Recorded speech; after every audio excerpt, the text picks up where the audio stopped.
Indonesia dan Tanang dengan diselenggarakannya raker di KPI kelima Pula Raker ya di Kota Aceh. Tentu momen ini sangat berarti bagi Banda Aceh pertama sekali dalam mengantisipasi meningkatkan bagaimana berbagai peninggalan sejarah dan budaya bisa kita tingkatkan, bisa kita punya pengalaman ya dari teman-teman dari daerah lain untuk dijadikan multiplier effect dalam membangun ekonomi di kota kita ini. Kemudian juga dengan kehadiran ini kesempatan bagi Kota Banda Aceh untuk mempromosikan Kota Banda Aceh, untuk memperkenalkan Kota Banda Aceh kepada para tamu-tamu kami ini, tamu-tamu kita semua dari berbagai daerah. Jadi sehingga kita harapkan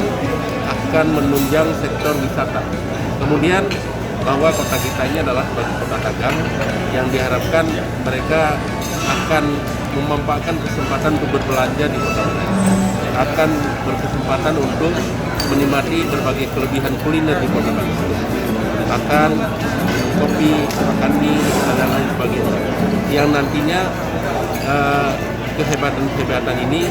tentu akan mereka ceritakan di kotanya sendiri pada saat mereka kembali ke